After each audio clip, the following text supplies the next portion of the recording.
এইবাৰ বিশ্ব দৰবাৰত স্থান লাভ কৰিব ঝুমুৰ নৃত্যই। যোৰহাটত অনুষ্ঠিত ঝুমুৰ বিনন্দিনী 2025ৰ প্ৰশিক্ষণ শিবিৰত মুখ্যমন্ত্ৰীৰ দৃঢ় প্ৰতিশ্ৰুতি। 24 ফেব্ৰুৱাৰীত গুৱাহাটীৰ সৰুসজাই ষ্টেডিয়ামত 8,000 নৃত্যশিল্পীয়ে পৰিৱেশন কৰিব ঝুমুৰ নৃত্য। উপস্থিত থাকিব দেশৰ প্ৰধানমন্ত্ৰী নৰেন্দ্ৰ মোদী।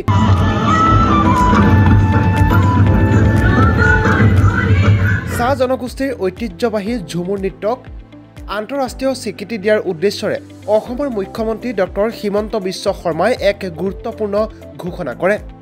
ঝুমুৰ বিনন্দিনী 2025 শীৰ্ষক zonal level training with performance কাৰ্যসূচীৰ অন্তৰ্গত যোৰহাটত আয়োজিত প্ৰশিক্ষণ শিবিৰত তেওঁ কয়, ঝুমুৰ নৃত্য মাথো অসমৰ নহয়, ই এখন বিশ্ব দৰবাৰত গৌৰৱৰ সৈতে উপস্থাপন হ'ব। আমি ইয়াক ৰাষ্ট্ৰীয় আৰু আন্তঃৰাষ্ট্ৰীয় ক্ষেত্ৰত স্বীকৃতি দিয়াৰ বাবে সকলো প্ৰচেষ্টা গ্ৰহণ কৰিম। এই ঘোষণাই চাহ জনগোষ্ঠীৰ শিল্পী আৰু সাংস্কৃতিক কৰ্মীসকলক বিশেষভাৱে উৎসাহিত কৰিছে। শিবিৰত যোৰহাট, শিৱসাগৰ, গোলাঘাট আদি জিলাৰ প্ৰতিভাৱান শিল্পীসকলে অংশগ্ৰহণ কৰে আৰু অভিজ্ঞ প্ৰশিক্ষকৰ সহায়ত ঝুমুৰ নৃত্যৰ বিভিন্ন দিশৰ ওপৰত সঘন প্ৰশিক্ষণ লাভ কৰে। মুখ্যমন্ত্ৰীৰ এই ঘোষণাই ঝুমুৰ নৃত্যক জাতীয় তথা বিশ্বব্যাপী পৰিচিত কৰাৰ ক্ষেত্ৰত এক নতুন দিশৰ উন্মোচন কৰিছে। এই প্ৰশিক্ষণ শিবিৰৰ জৰিয়তে চাহ জনগোষ্ঠীয় ঐতিহ্য সংৰক্ষণ তথা উন্নয়ন হ'ব বুলি আশা প্ৰকাশ কৰে। বিনন্দিনী লৈ যোৰহাট জোনৰ শিৱসাগৰ জিলা, ইয়াৰ লগতে গোলাঘাট জিলাৰ নাচনী, ৰচিকা, ঢুলীয়া সকলো আমাৰ যোৰহাট ষ্টেডিয়ামত আজি তিনিখন জিলাৰ ইয়াত সমাগম ঘটিছিল আৰু পুৱা ভাগৰ পৰা এটা আনন্দ উল্লাস এটা পৰিৱেশ। আমি বহুত সময় ইয়াত আছো, প্ৰশিক্ষণ চালো। ৰঞ্জিত গগৈ ডাঙৰীয়া আহিছে, সজন নায়ক ডাঙৰীয়া, পংকজ ইংতি ডাঙৰীয়া খুব সুন্দৰভাৱে প্ৰশিক্ষণ বা এই কৰ্মশালাত তেওঁলোকে বুজনি দিছে আৰু আমাৰ নাচনীসকলো বা ঢুলীয়াসকলো, বাঁহী বাদকসকলেও খুব সুন্দৰভাৱে সহযোগিতা কৰিলে আৰু খুব এটা আনন্দ পৰিৱেশ। মাননীয় মুখ্যমন্ত্ৰী ডক্টৰ হিমন্ত বিশ্ব শৰ্মা ডাঙৰীয়াক আজি এই বৃহৎ চাহ জনগোষ্ঠীৰ লোকসকলৰ যি একমাত্ৰ জাতীয় চিনাকি ঝুমুৰ, এই ঝুমুৰক আজি বিশ্ব দৰবাৰত যি প্ৰতিষ্ঠা কৰিবলৈ তেখেতে পদক্ষেপ ল'লে, আমি বহুত কৃতজ্ঞতা জ্ঞাপন কৰিছোঁ, ধন্যবাদ জনাইছোঁ।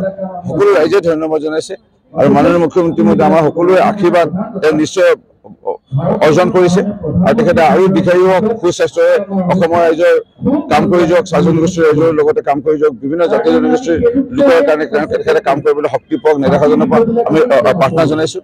আৰু এই হাঁহি, এই আনন্দ, এই উল্লাস, এই আশীৰ্বাদ আৰু এই সম্পদ হিচাপে মাননীয় মুখ্যমন্ত্ৰীয়ে লাভ কৰিব। আৰু চবতকৈ ভাল লাগিছে যে আমাৰ ভাৰতৰ স্বাধীনতা হোৱাৰ আগৰ পৰা আমি ইয়াত আছোঁ আৰু ভাৰতৰ স্বাধীনতা আন্দোলনতে হওক, আমাৰ অসমীয়া ভাষা ৰক্ষাৰ ক্ষেত্ৰত ভাষা আন্দোলনতে হওক, অসম আন্দোলনতে হওক বা বিভিন্ন ঘাত প্ৰতিঘাতৰ সময়ত অসমীয়া ভাষা আজি পক্ষত থিয় দি এই বৃহৎ স্বাধীনতাৰ লোকে কেৱল চাহ বাগিচাত পাত তুলিয়ে বা অৰ্থনীতিৰ ক্ষেত্ৰত দেশৰ কাৰণে বা অসমৰ কাৰণে অৱদান আগবঢ়োৱাই নহয়, আজি বৃহৎ চাহ জনগোষ্ঠীৰ লোকসকলে আজি ক্ৰীড়া দিশতে হওক, আজি শৈক্ষিক দিশতে হওক, সাহিত্য দিশতে হওক, সামাজিক দিশতে হওক, বিভিন্ন প্ৰকাৰ আজি ৰাজনীতিৰ দিশতে হওক বৰঙণি আগবঢ়াইছে আজি অসমৰ সামগ্ৰিক বিকাশৰ বাবে। আৰু এই বৃহৎ চাহ জনগোষ্ঠীৰ লোকসকলে অনুভৱ কৰিছে যে পোনপ্ৰথমবাৰৰ বাবে এটা উপযুক্ত উচিত সন্মান কোনোবাই যদি আমাক দিছে। বৰ্তমানে আজি ভাৰতৰ স্বাধীনতা হোৱা 78 বৰ্ষ হৈ গ'ল, 2 বছৰৰ পিছতে 80 বছৰ চুব। এই 80 বছৰ দিনলৈকে আমি অপেক্ষা কৰিব লগা হৈছিল এটা বৃহৎ সন্মানৰ বাবে। আজি এই বৃহৎ সন্মান যি বিশ্ব দৰবাৰলৈ ঝুমুৰক লৈ যোৱা পদক্ষেপ আমি মাননীয় মুখ্যমন্ত্ৰী ডক্টৰ হিমন্ত বিশ্ব শৰ্মা ডাঙৰীয়াক অশেষ কৃতজ্ঞতা। ডিষ্ট্ৰিক্টত মেগা ঝুমুৰ যিটো অহা 24 ফেব্ৰুৱাৰী তাৰিখে গুৱাহাটীত ঝুমুৰ বিনন্দিনী মেগা ঝুমুৰ পাৰফৰ্মেঞ্চ কৰা হ'ব। তাৰ কাৰণে জোনেল পাৰফৰ্মেঞ্চ আৰু ৱৰ্কশ্বপ আমাৰ আজি যোৰহাট ডিষ্ট্ৰিক্টত অৰ্গেনাইজ কৰা হৈছিলে। আমাৰ গোলাঘাট, শিৱসাগৰ আৰু যোৰহাট ডিষ্ট্ৰিক্টৰ যিমানখিনি পাৰ্টিচিপেণ্টসকল আছে তেখেতসকলে ইয়াত আহি আজি ৰাতিপুৱা 8টাৰ পৰা ইয়াত আহি প্ৰেক্টিচ কৰি আছে। ইতিমধ্যে মেইন এটা পাৰফৰ্মেঞ্চ যিটো জোনেল পাৰফৰ্মেঞ্চ আমি উইটনেছ কৰিছোঁ। বহুত ধুনীয়াকৈ কোঅৰ্ডিনেটেড মেনাৰত তেখেতসকলে ইয়াতে আজি পাৰফৰ্মেঞ্চ কৰিছে। আজি গধূলি 6:30লৈকে প্ৰেক্টিচ তেখেতসকলে কৰি থাকিব আৰু তাৰপিছত 20 তাৰিখে তেখেতসকলে গুৱাহাটী গৈ প্ৰেক্টিচ কৰিব আৰু 24 তাৰিখে গোলাঘাট তিনিখন ডিষ্ট্ৰিক্টৰ পৰা 1800 শিল্পী ইয়াত অংশগ্ৰহণ কৰিছে। গতিকে আমি অহা 24 তাৰিখে ফেব্ৰুৱাৰীত হ'বলগীয়া যে অনুষ্ঠান, ভাৰতবৰ্ষৰ মাননীয় প্ৰধানমন্ত্ৰী ডাঙৰ উপস্থিত থাকিব আৰু আমি এই অনুষ্ঠানটিক আমি যাতে নিখুঁতভাৱে আমি তেখেতৰ আগত পৰিৱেশন কৰিব তাৰে পৰিকল্পনা। আৰু লগতে আমি ক'ব লাগিব যে অসম চৰকাৰৰ উদ্যোগত হৈ উঠা বিশেষকৈ ডক্টৰ হিমন্ত বিশ্ব শৰ্মা ডাঙৰীয়াই যি প্ৰচেষ্টা ল'লে চাহ জনগোষ্ঠীৰ যিসকল নৃত্য বা যি নৃত্য আছিল সেই বাগিচাৰ মাজতে এটা সময়ত আবদ্ধ আছিল।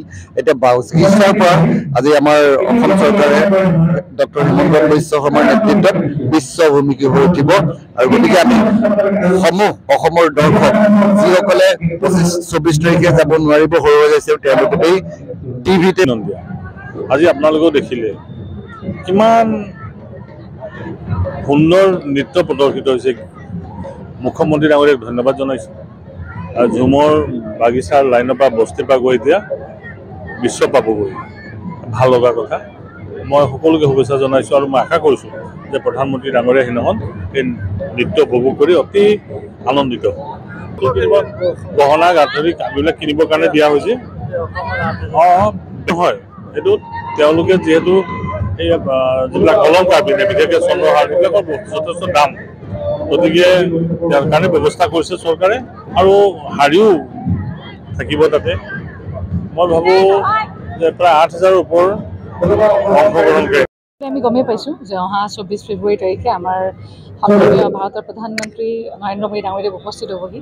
আৰু আমি সকলোৱে জানো যে আমাৰ মাননীয় মুখ্যমন্ত্ৰী মহোদয়ৰ খুব আগ্ৰহ আৰু ইচ্ছা তেখেতে ঝুমেৰ বিনন্দীয়া বুলি এটা অনুষ্ঠানৰ আয়োজন কৰিছে।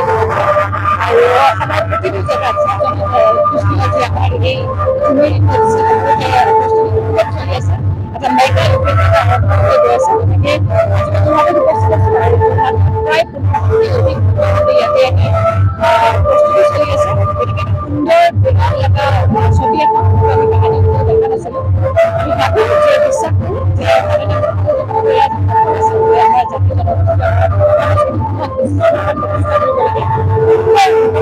এনেকুৱা হৈছে আমি ভাষাৰে ক'ব নোৱাৰি। প্ৰথমতে আপোনালোকৰ চেনেলৰ যোগেদি অসম গভৰ্ণমেণ্টক ধন্যবাদ জনাইছোঁ। তেখেতলোকে আমাক চাহ জনগোষ্ঠী আদিবাসী সমাজৰ কাৰণে ইমান ডাঙৰ এটা উদ্যোগ লৈছে, যিটো বস্তু আমি আজি 200 বছৰৰ পিছত পাইছোঁ। আৰু আমাৰ যিখিনি ডান্সাৰ আছে, ঢোল মাদল বজাই আছে, চবেই বহুত ফূৰ্তিত ইয়াত নৃত্য কৰি আছে। আমি যিহেতু আমাৰ 3টা পৰ্যায়ত হৈছিলে, এটা LAC পৰ্যায়ত, এটা ডিষ্ট্ৰিক্ট পৰ্যায়ত, আৰু 3 নম্বৰটো হ'ব আমাৰ সৰু হৈ যায় ষ্টেডিয়ামত। গতিকে ইয়াত আজি 3টা ডিষ্ট্ৰিক্টত হৈছিলে। আকৌ 8 তাৰিখে আছে ডিব্ৰুগড় হ'ব, আৰু তিনিচুকীয়া হ'ব আৰু চৰাইদেউ। তাৰপিছত আমি শিলচৰ, হাইলাকান্দি আৰু কাছাৰ, এইকেইটা আমি ডিষ্ট্ৰিক্টত যাম। খুব ধুনীয়া অনুভৱ, ধন্যবাদ জনাইছোঁ। ইয়াত যিখিনি ভাগ ল'লে তেখেতলোকক ধন্যবাদ জনাইছোঁ। বিশেষকৈ আমাৰ এইটো মই যিটো ভিডিঅ' ডিজাইন কৰিছিলোঁ, সেই ভিডিঅ' ডিজাইনটো ৰাইজে বহুত ভাল পাইছে, বহুত প্ৰশংসা কৰিছে। সেইটো কাৰণে ভাল লাগিছে। আমি ভিডিঅ'টোৰ যোগেদি আমি দেখাব বিচাৰিছোঁ। আগতে আমি ঝুমৰ নাচ নিচিনাকৈ নাচোঁ। এইবাৰ ঝুমুৰত ৰাইজে দেখিব ঝুমৰ নাচতে আমি চাহ গছজোপা বনাইছোঁ। ঝুমুৰ নাচতে চাহ গছজোপা বনাইছোঁ, আৰু ঝুমুৰ নাচতে আমি চিৰিজ গছ বনাইছোঁ। ঝুমুৰ নাচতে আমি অসমৰ মেপখন বনাম। এইখিনি বস্তু আমি ইনক্লুড কৰিছোঁ। ৰাইজে বহুত ভাল পাইছে। সেইকাৰণে বহুত বহুত ধন্যবাদ জনাইছোঁ আমাৰ মাননীয় মুখ্যমন্ত্ৰী ডক্টৰ হিমন্ত বিশ্ব শৰ্মা ছাৰক। যাতে আৰু আমি অসমৰ ৰাইজৰ পৰা আশীৰ্বাদ বিচাৰিছোঁ। 24 ফেব্ৰুৱাৰী যি সৰু সজাই ষ্টেডিয়ামত হ'ব, তাত আমি যাতে সকলোৱে সহযোগ কৰে আমাক।